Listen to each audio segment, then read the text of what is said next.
Okay, friends, this is experimental lunch with Mary Catherine.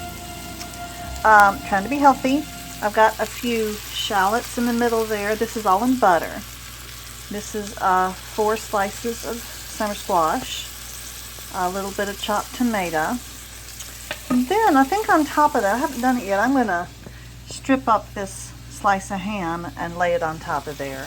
And then I'm going to put a couple pieces of cheese on top and put a lid on it and let it melt. And then I want to try to flip it out onto a plate. That's why I have it kind of in a swirl pattern there. And see if it tastes good. I have no idea. But this is all the kind of stuff I'm supposed to eat. So we're going to be hopeful. Okay. Oops. That's what it looks like. I didn't do a perfect job of flipping it out, but it isn't terrible. The meat could probably have heated up for longer. But those squash, they look really good. Okay, let's see what we think. I must say it tastes delicious. I think I did it all in the wrong order, because the melted cheese has ended up on the bottom. Of course, melted cheese should always be on the top. It looks really pretty this way. Anyway, this is a good use of just a little leftover this and that. So, oh, and I'm having, of course, apple and peanut butter, as per usual. Now, some of you may rightly wonder why I didn't just have that as a sandwich, but of course I'm avoiding the bread because I'm avoiding the carbs. And you may wonder why I didn't just beat up a few eggs and toss them in there to kind of bind everything together and make it like an omelet. But I have 2 boiled eggs every morning for breakfast, and I don't want to overdo on the eggs, so I try not to have them at lunch. Although I was going to do this today, but I ran out of time. I want to look up my recipe. I think it's on my blog, which, if you want my blog, is called Through a Glass Darkly. I don't blog as much anymore. That's an overused name for blogs. But anyway, I started in 2007, and I have 1 page on the blog is cooking, and I have so many wonderful recipes there that I can't eat anymore.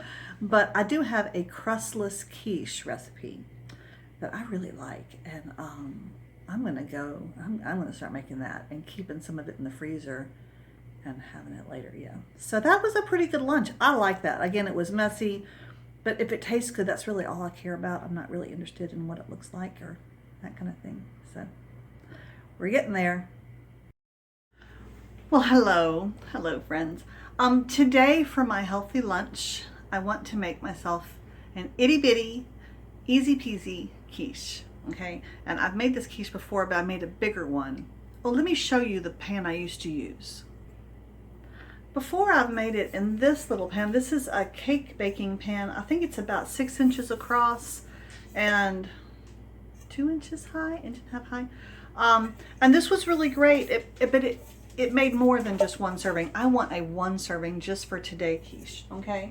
And so I tried to remember where I got this recipe from, and I didn't know, but I thought I would find it on my blog, but I didn't. I went hunting for it and found it on one of my good blogging friends' blog, Granny Marigold. Granny Marigold lives up in Canada, over north of Washington State, Victoria, British Columbia, one of those places over there. I'm sorry, my Canadian geography is embarrassing. I've tried to work on that recently. Let me just read you the recipe. This is so easy. She says literally you can make it in 5 minutes, cook it for a half hour, and boom, you're done. It's a crustless quiche, so you don't have any pastry, but it's still really yummy. In a greased pie plate, put some fried onions, garlic, peppers, meat, whatever you have in the fridge. She just puts whatever. I'm going to put some shallots and some broccoli, and of course cheese. Pour the following mixture over and then sprinkle grated cheese on top. So that's where the cheese will go. And then bake at 400. Let me set my oven. Hang on. You know, these new ovens that you have to hold the button down to get up to the temperature, they actually take longer than the old ones where you could just turn a dial. That has irritated me for years. Anyway, so here is the recipe. 1 cup of milk, 2 large eggs, or 3 smaller ones. If you have like some chickens and you have pullet eggs, that's a good way to use them. half a cup of flour, half a teaspoon baking powder, a pinch of salt, and then you whisk all of that really well. It couldn't be simpler, and it has never failed to turn out, she says. And she divided it into two different, like, little ramekins, one for her husband and one for her, I imagine. And that way you can even change the ingredients if somebody doesn't like broccoli or wants bacon or something like that. So I'm going to make this, and I'll let you watch along the way. Unless it turns out horrible, in which case you won't see this. But then I don't know why I'm saying that, because you wouldn't see me saying that either. Anyway, let's go give it a shot. All right, let's give this a start. I'm going to cut this recipe in half because I would like to cook it in this little pan. I love these kind of little baking casserole, single serving things. They're so much fun. So I'm going to start with a half a cup of milk. Now this may still make more quiche than I can eat at one serving. And I must admit, I've been snacking this morning. Although my snacking has not been unhealthy. I had to go get some decongestant because I have a sinus infection, and I wanted to get some broccoli for my quiche, so I went to Food Lion, the grocery store, and got my broccoli, and then all that my body could think of was the possible chicken that they were cooking in the deli. Those little roasted chickens that they cook, hoping you'll come by and grab one. They're in a little bag. And I went over there, and just as I walked up and was staring at the empty case, the young man behind there slid open the door and started putting hot chicken bags out there. I was like, it's a sign. So I got a small chicken, roasted, no barbecue or anything, so no sugar, just a roasted chicken. Brought it home and started to eat chicken in the way that you only eat chicken if you're alone. It wasn't that bad, but I did have a little bit of that. All you vegetarians out there, I'm apologizing. Normally I don't like eating chickens or even eggs because I have chickens and they, but if you're hungry enough, yeah, you'll do that. Okay, this is a large egg. This is an egg from, who's this from? This is Pepper's egg. She's year and a half, 2.5. So she's starting to lay some really big eggs. All right, so that'll go in there. I always scrape the egg whites out. I've been told that's kind of silly. However, I think it's a good idea.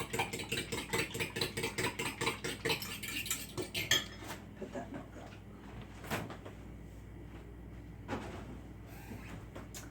All right, let's get the flour. I keep my flour in canisters like this that I found at the thrift store. Adam bakes a lot of bread, so he keeps the bread flour out. This is the all-purpose flour. Let me get a different. All right, now I only need a 1/4 cup of flour. This is why I have to use my whole brain when I cook. Believe it or not, I used to cook a lot. I raised 4 children and baked all the usual things you bake for children and cooked supper for many years. However, I think it's a skill that slips quite easily out of my mind. Seems like a bit much. Okay. My mother told me for years and years when I was growing up, she said, Mary Catherine, do as I say, don't do as I do. She said, when you cook, put your ingredients away as you cook so that you don't end up with this horrible, messy kitchen. So I did. And I really do try to cook things up, and it does make a difference. Okay. So I need like a 1/4 teaspoon of baking powder. This is where I do not do exact stuff. I get a 1 teaspoon, and I try to estimate about how much a 1/4 would be. All right. See, but this is what I love about these shelves, is you can just put things in and take them down. There's no walking to a pantry.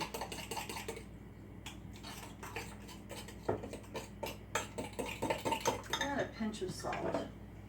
A very small pinch, since this is a small quiche. All right. I'm wondering if that's well mixed enough with a fork.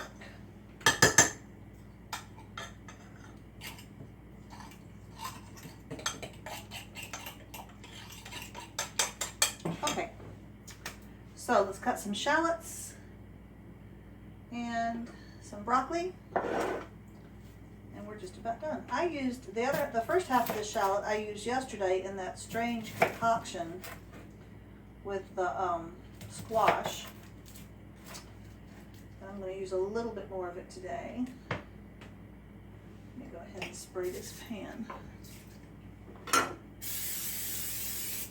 I used to prefer butter, and I would always get out the butter and butter a pan, but as I get older, I just get lazier, I guess. And we have to get the skin off this shallot. I should have done that before.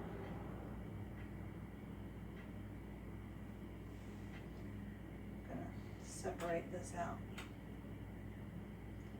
so you don't end up with a big old wad of shallot in one spot. The reason we have shallots, we do sometimes have onions, we have red onions, but my husband's autoimmune illness means that his mouth is very sensitive to some foods. Anything hot or spicy he has to really avoid. And shallots don't irritate his mouth. Regular onions do, red onions do not. Okay.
Now we'll put some cheese on top. This is pre-grated. It's just a triple cheese.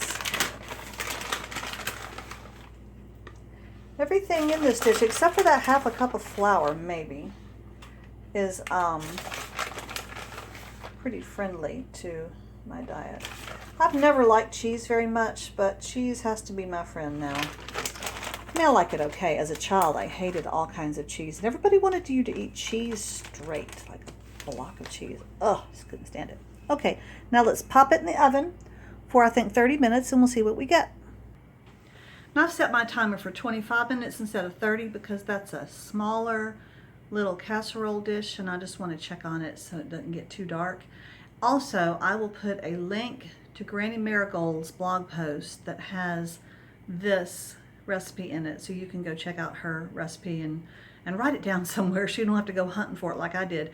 And I will say, Granny Marigold is a marvelous cook, and her blog has all kinds of stuff, but she's always baking something, and she has family that will eat it up, which is such a blessing. So, but check out some of her recipes, fiddle around on her blog and look for some of her baked goods, and she also does lots of canning. She jars up jams and stuff. Just amazing. So she's a great lady. All right, now we'll look at our quiche.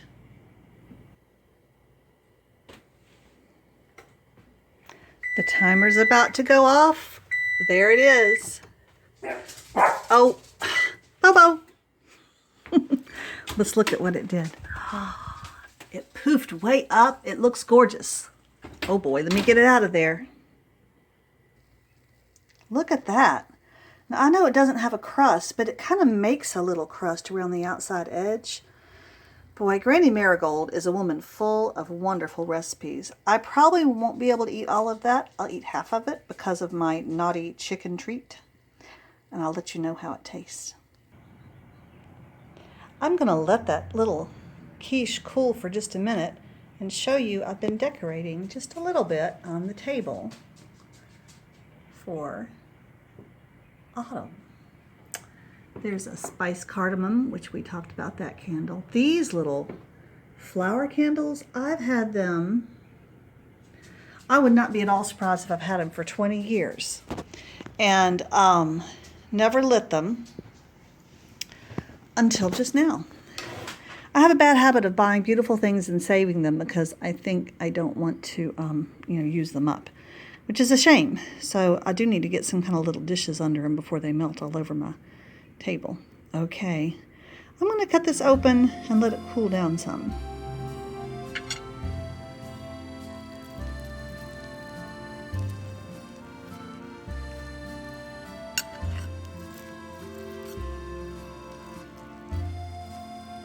Doesn't that look nice?